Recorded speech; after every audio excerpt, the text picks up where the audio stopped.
Welcome to the Ask Dr. Motley Show, Nature Wilderness Edition. We're out here in the wilderness, toughing it out with a great fire and a great cup of tea.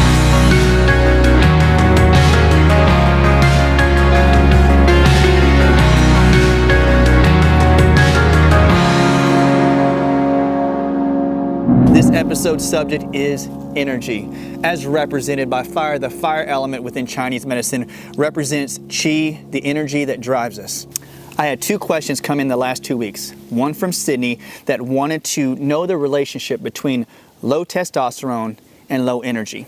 The question is, I have low testosterone and low vitamin D levels. Does that have a relationship with my low energy? And the answer is yes.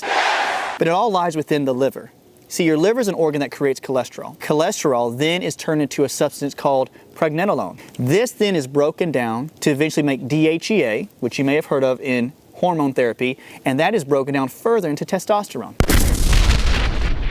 Here's the kicker. If you live a stressed life like we all do here in America, your body will take the pregnenolone, which should be turned into testosterone, and will rob it and make cortisol. Cortisol is a hormone that your adrenals produce to handle everyday stress. So the higher your stress levels are, the more you push the grind, you'll actually need to make more cortisol to meet the demand of your stress. So your body will actually rob the pregnenolone.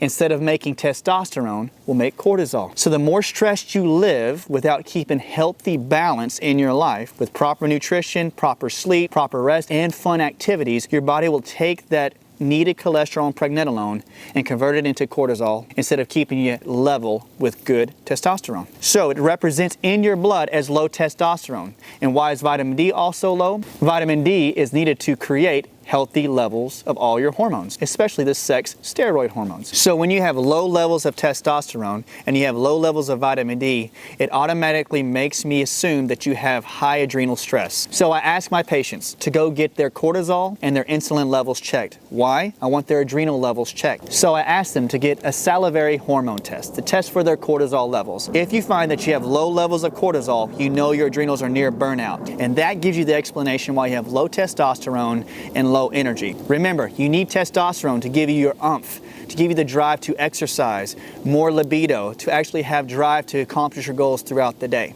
So that's the answer to you, Sydney. I hope that helps. The second question comes from Rebecca, and she sounded very frustrated, and I understand because she had been to many doctors and she was showing signs of anemia, even to the point where the healthcare practitioners were saying that you're going to have to take iron all your life, high levels of it, because there's no explanation why you have the anemia. What's the signs of anemia, guys? You get cold inside, you stay cold, your limbs are cold. I'm so cold. You can't do enough to stay warm on the inside, and you get tired very easily. And why is that? Okay, get this. In a red blood cell, you have a protein called hemoglobin, and hemoglobin attaches to iron. So when you take iron in, iron attaches to hemoglobin within the red blood cells, which then attaches to oxygen. So you need the hemoglobin to attach to oxygen.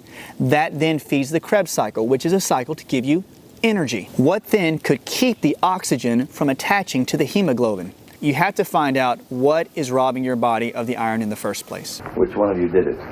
Not me. You see, anemia has two forms. One form is called pernicious anemia, and the second is called hemolytic anemia. What did you call me? Pernicious anemia is when your body doesn't have enough B12, and B12 is needed for your body to build the red blood cells. That could be one thing that you would need to check into. Get your B12 levels checked with the nutrition analysis from your blood. The second form of anemia is called hemolytic anemia, and that means that your red blood cells are actually being torn apart. So my suggestion is you have to find out what is tearing the red blood cells apart, literally tearing them open and spilling out the iron, because the iron attaches to hemoglobin and the iron can carry oxygen for you. If something is splitting it open, then that iron is being loose within your blood and your body's not absorbing the nutrient. What can do that? Infections. Aha! Lyme infections, even certain bacteria are shown to actually tear open red blood cells. And why this occurs is because the infections actually absorb and sometimes eat the iron. They actually eat your B vitamins as well. So whenever you have low levels of iron and anemia without explanation and you don't know why you keep losing it, I ask my patients to go get a test from a lab called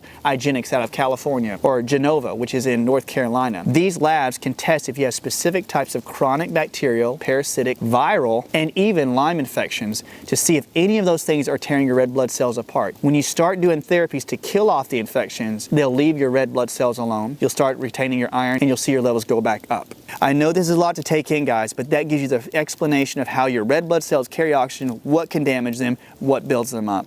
Rebecca, I hope that helps. This has been the Wilderness edition of the Ask Dr. Motley show.